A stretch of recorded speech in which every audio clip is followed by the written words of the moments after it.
From the moment I set foot in the secluded Airbnb, nestled deep in the woods, an unnerving sense of isolation enveloped me.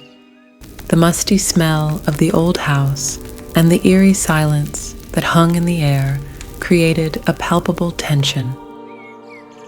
As darkness descended, the house seemed to come alive with strange noises, creaking floorboards, rattling windows, and the occasional faint whisper that sent shivers down my spine. Determined to shake off my unease, I turned on the television in the living room, hoping to drown out the unsettling sounds. But the static-filled screen and the distorted voices coming from the speakers only amplified my fear. I could feel my pulse quickening as I glanced around the room, every shadow and corner seeming to hold a sinister secret. Anxious to escape the suffocating atmosphere inside, I stepped out onto the porch.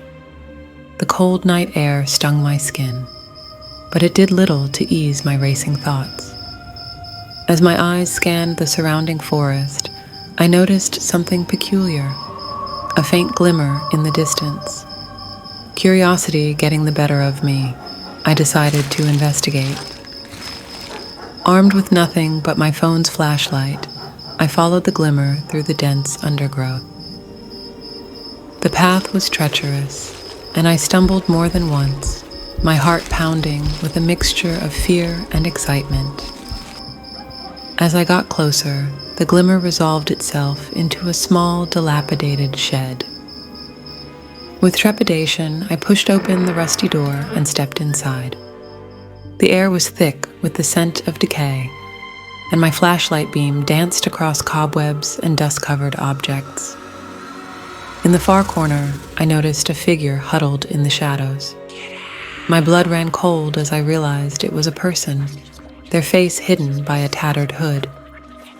Their eyes, glowing with an unnatural intensity, met mine, sending a chill down my spine. A guttural growl escaped their lips, and they lunged at me.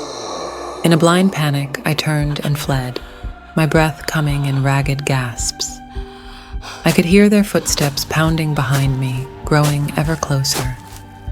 I stumbled and fell, the rough ground tearing at my skin, but I didn't dare look back. Finally, I reached the safety of the Airbnb, slamming the door shut and barricading it with furniture.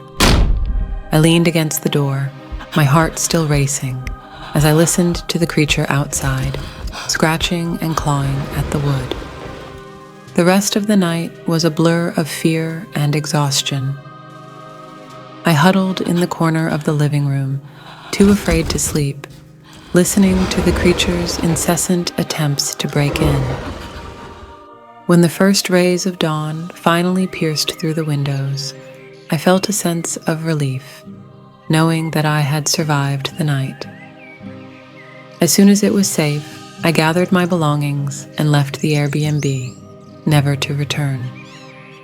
To this day, I wonder what lurked in the darkness that night, what secrets the old house held, and what horrors might still be waiting for unsuspecting guests.